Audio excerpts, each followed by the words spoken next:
Kata dalam satu pertemuan tuh jaksa se-Indonesia, ada polisi, ada bupati.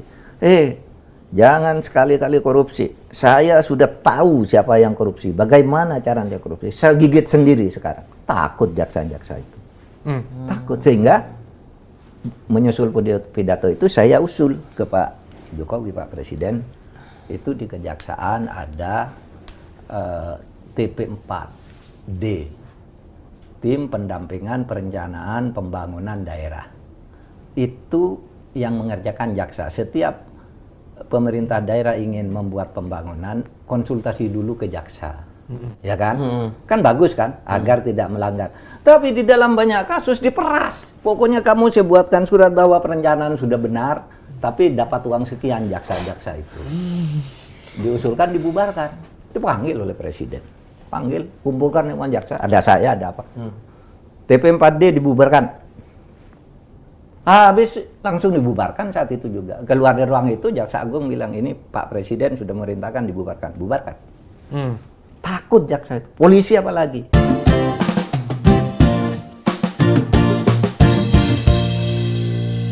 Hai semuanya, balik lagi di channel Mbak R React. Bagaimana kabar kalian hari ini guys? Semoga kalian semua baik-baik saja ya. Nah kali ini guys, aku tuh nemu video lama gitu ya dari Bapak Mahfud MD. Ini mungkin bisa jadi alasan kenapa Pak Jokowi itu belakangan sering banget dikata-katai, dihujat gitu ya. Mungkin kenapa banyak ada yang nyerang karena memang Pak Jokowi ini orangnya kan anti korupsi banget ya guys. Jadi di situ Pak Mahfud tuh menceritakan bahwa dulu itu sempat ada pertemuan di mana di situ ada jaksa-jaksa seluruh Indonesia, ada bupati juga, bahkan ada polisi juga gitu ya. Di situ Pak Jokowi mengingatkan bahwa jangan sampai ada yang korupsi gitu. Karena Pak Jokowi nanti kalau misalnya ada yang melakukannya, Pak Jokowi bilang akan dia gigit sendiri koruptor tersebut guys. Dan di situ Pak Mahfud juga sempat usul gitu ya untuk di situ kan sempat ada pendampingan gitulah guys dari kejaksaan ketika ada proyek gitu ya. Nah di situ sebenarnya Pak Jokowi juga tahu kalau mungkin ada beberapa hal yang kurang efektif ya. Tapi kalau misalnya kita sebut korupsi ya kita nggak tahu. Tapi yang jelas dari usulan Pak Mahfud tersebut akhirnya sistem itu dibubarkan guys. Itu cuma satu ya dari sekian banyak kebijakan Pak Jokowi yang akhirnya bikin orang-orang jadi susah mendapat celah untuk korupsi ya guys. Mungkin ini alasannya gitu ya kenapa Pak Jokowi itu akhirnya banyak yang nyerang. Karena mungkin orang-orang yang dulunya bisa korupsi ini akhirnya nggak bisa lagi. Jadi akhirnya orang-orang ini mungkin sakit hati gitu kepada Pak Jokowi.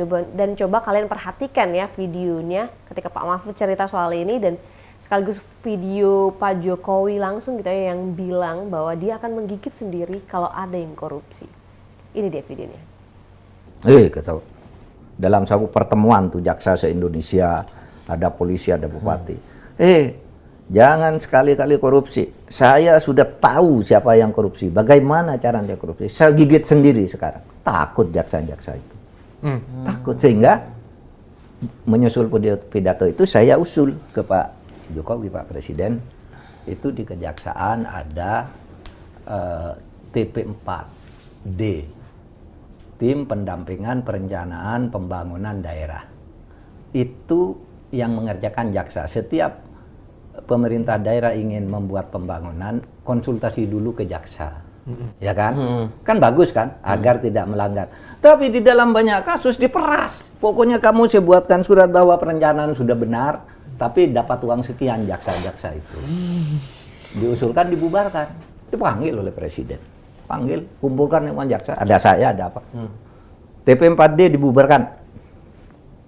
Habis langsung dibubarkan saat itu juga. Keluar dari ruang itu, Jaksa Agung bilang, ini Pak Presiden sudah merintahkan dibubarkan. Bubarkan. Takut jaksa itu. Polisi apalagi. Seumur hidup saya, teori terkonyol yang pernah saya dengar ya teori ijazah palsu Jokowi ini. Ada 3 poin rangkaian validasi utama yang bisa dijadikan rujukan dalam menilai kasus ini. Pertama, Jokowi sendiri sudah bilang bahwa ijazah itu asli. Kedua, pihak UGM juga sudah menyatakan bahwa ijazah itu asli. Ketiga, pihak Mabes Polri melalui Puslapfor sudah memastikan bahwa ijazah tersebut asli berdasarkan pada uji forensik. Dan satu poin penting lagi nih, sebelum menjadi wali kota Solo, Jokowi pernah bekerja di PT Kertaskraf Aceh. Dan itu semua sesuai dengan jalur pendidikan dia di Fakultas Kehutanan. Dan tentu ijazah yang dipakai juga ijazah dari Fakultas Kehutanan UGM. Artinya nggak masuk akal ketika UGM dituduh memasukkan ijazah ke orang yang belum menjadi apa-apa, belum menjadi wali kota. Waktu itu beliau masih nganggur, belum kerja di PT Kertaskraf Aceh juga. Logika-logika terbalik seperti ini nih harus selalu di-counter. Salam logik. 24 ngelaporin Rismon. Nah, kalau kita mau bersikap objektif, kan selama ini ijazah Jokowi palsu itu dituduhkan oleh Roy Suryo dan kawan-kawan. Maka mereka punya keyakinan yang harus membuktikan keasliannya ya Jokowi dong, bukan kami. Kami ini peneliti, kami ini yang menuduh. Nah, sekarang coba kita objektif. Kita balikin itu kepada Caplin 24 nih. Caplin katakanlah dituduh oleh Rismon, dia itu yang mendanai kasus ijazah palsu. Ya sekarang nggak usah ngelaporin Rismon harusnya nih Caplin. Ya buktikan dong kalau Anda itu memang tidak tidak mendanai. Nggak usah dilaporin, sama seperti kemauannya mereka nih kepada Jokowi. Yang dituduh yang membuktikan. Jokowi kan yang harus membuktikan. Ya sama, Caplin juga harus ngebuktiin dong. Begitu kalau mau objektif cara berpikirnya. Gue barusan lihat video ini nih. Bisa nggak kita mengkonsolidasikan diri untuk menjatuhkan Prabowo? Kalau nasihati Prabowo nggak bisa juga. Bisanya hanya dijatuhkan. Itulah bukan menyelamatkan Prabowo, tapi menyelamatkan diri kita dan bangsa ini. Gila ya, paling ngomong dia tuh seorang profesor loh. Nah, yang makin bikin gue makin kaget lagi, pas dia bilang kalau presiden itu udah ngasih dinasihatin lagi, ya dijatuhin aja. Bahkan jalur formal dibilangnya tuh udah nggak bakalan jalan. Nah, jalur formal itu maksudnya impeachment atau pembangzulan. Nah, kalau menurut gue, ini udah masuk ke arah makar sih. Soal ini bukan sekedar kritik lagi, tapi ini sudah mengajak masyarakat buat menjatuhkan pemerintahan yang sah di luar jalur yang ada. Sementara kita sebagai masyarakat, kita maunya simple ya. Sebenarnya kita cuma pengen hidup yang tenang, kerja yang nyaman, berangkat kerja dengan aman, harga kebutuhan pokok masih stabil, BBM nggak naik. Bukan masalah situasi yang makin panas seperti ini. Karena kalau situasi sampai panas seperti ini lagi, maka yang kenakan kita lagi nih. Nah, gimana menurut kalian? Apakah ini masih batas wajar atau emang sudah masuk ke arah makar? Heran kok ada ya orang Indonesia yang malah kepengen BBM itu naik. Seperti di Singapura yang sampai dengan 50.000, seperti di Filipina begitu loh. Siapa lagi kalau bukan mereka? Caplin 24% dan Red Bull 16%. Itu mereka tuh malah kepengennya BBM itu naik. BBM naik, kemudian Indonesia chaos, kemudian ngelengserin Prabowo. Itu begitu cara berpikirnya mereka tuh di luar nalar begitu loh. Memanfaatkan isu perang Iran Amerika Israel bukannya ngambil inspirasi, ya kan? Oh, ternyata Iran itu bisa kuat karena rakyatnya itu solid dengan pemerintahnya, solid dengan mulahnya, solid dengan supreme leadernya. Ini mah bukan yang ngambil pelajaran untuk rakyat solid supaya kuat, dari gangguan luar digoncang nggak bisa, diganti rezim nggak bisa kan? Ini mah malah dimanfaatin nih. Perang Iran Israel itu malah dimanfaatin. Misalkan, Prabowo anti Islam, ya kan? Malah gabung BOP, misalkan begitu. Malah isunya tuh digoreng itu. Biar apa? Menanamkan ketakutan, menanamkan kebencian, begitu loh. Ujung-ujungnya apanya? Pengen Indonesia tuh chaos. Ini kan cara berpikir Caplin 24 dan Red Bull 16. Ini ngaco semua ini.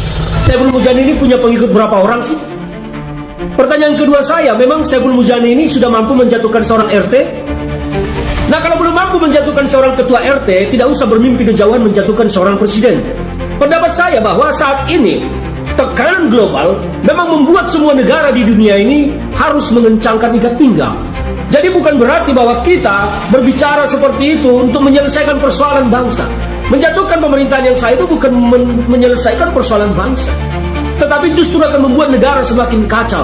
Negara justru bisa disusupi kepentingan asing untuk melemahkan kita di semua lini. Jadi Saiful Mujani ini, saya tidak mau panjang-panjang ngomong, saya cuma mau bilang, gak usah sok paten kali lah kau Saiful Mujani Bisa nggak kita mengkonsolidasikan diri untuk menjatuhkan Prabowo? Saya alternatifnya bukan pada prosedur yang formal impeachment seperti itu. Itu tidak akan jalan. Yang jalan hanya ini. Bisa nggak kita mengkonsolidasikan diri untuk menjatuhkan Prabowo? Itu. Hanya itu. Kalau nasihati Prabowo nggak bisa juga. Bisanya hanya dijatuhkan. Itulah menyelamatkan, bukan menyelamatkan Prabowo, tapi menyelamatkan diri kita dan bangsa ini. Kembali lagi ini saya ucapkan terpaksa. Dulu katanya Gibran itu dipasangkan sama Prabowo karena Pak Prabowo itu udah sakit-sakitan, karena Pak Prabowo itu udah tua dan bakalan nggak sanggup menyelesaikan tugasnya, ya kan? Dan tujuannya adalah kalau Pak Prabowo itu nanti udah nggak sanggup lagi, Gibran akan naik. Itulah ambisinya Jokowi, kata mereka. Dulu, ya kan? Tapi sekarang Pak Prabowo sudah memimpin, pendukungnya Jokowi itu tidak ada ingin menjatuhkan Pak Prabowo.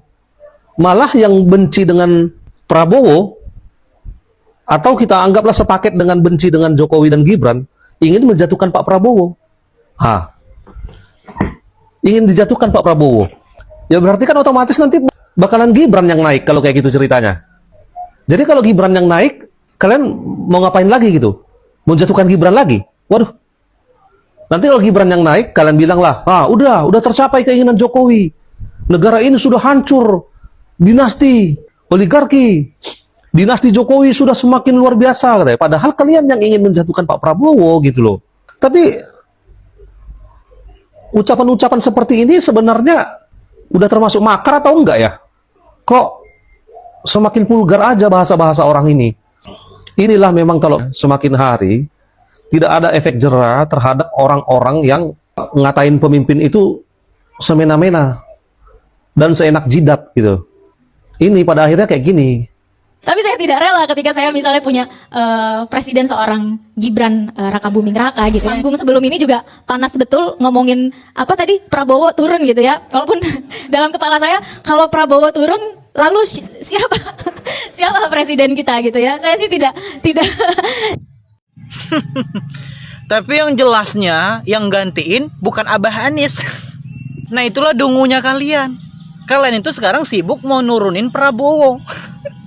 Pada logikanya kalau Pak Prabowo diturunin, yang naik kan Gibran, Mas Gibran yang naik. Gimana sih?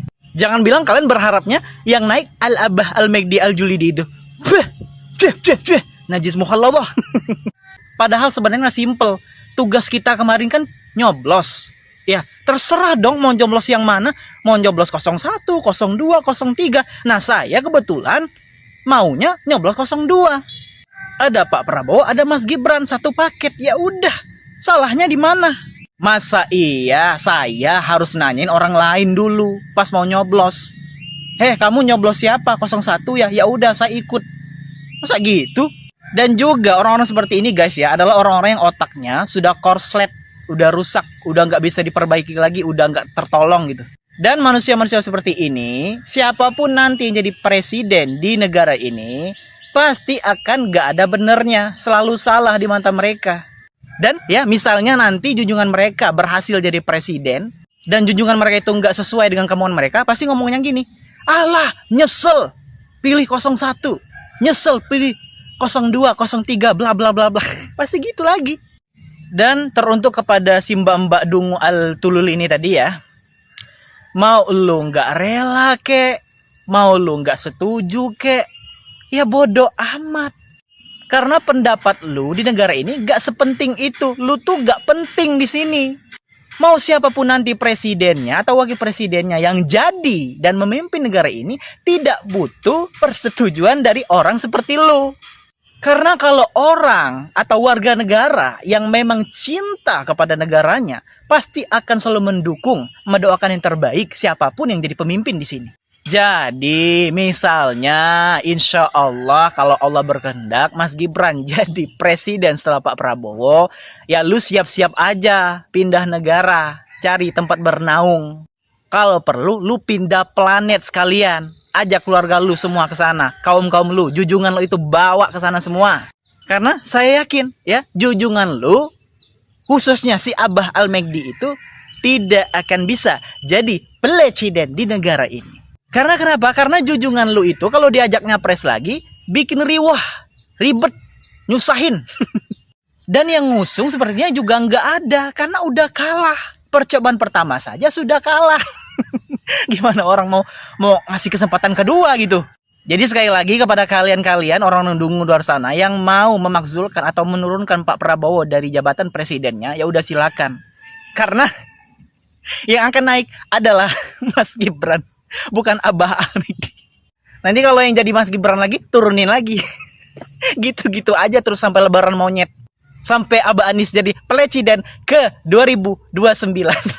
Oke guys, jadi seperti itu ya. Ini masih dalam dugaan gitu ya oleh netizen-netizen, tapi banyak banget yang menduga seperti itu dan sebenarnya make sense juga karena beberapa politikus lainnya juga sempat ada yang bicara soal ini, dimana kenapa Pak Jokowi ini akhirnya banyak yang benci, banyak yang hujat. Ya memang orang-orang yang dulunya bisa melakukan melenggang korupsi di mana-mana gitu ya, akhirnya sekarang susah untuk gerak gitu guys. Apalagi sekarang kan diteruskan oleh Pak Prabowo gitu ya. Geraknya masih susah kelihatannya. Makanya akhirnya ketika selain Pak Jokowi yang dihujat, Pak Prabowo pun juga ada narasi untuk dimakzulkan bahkan guys ya. Tapi kita nggak tahu nih kira-kira apa alasan dan siapa di belakang mereka guys. Tulis pendapat kalian di kolom komentar ya. Jangan lupa juga untuk like dan subscribe channel Mbak React. Sampai jumpa di video-video lainnya. See you.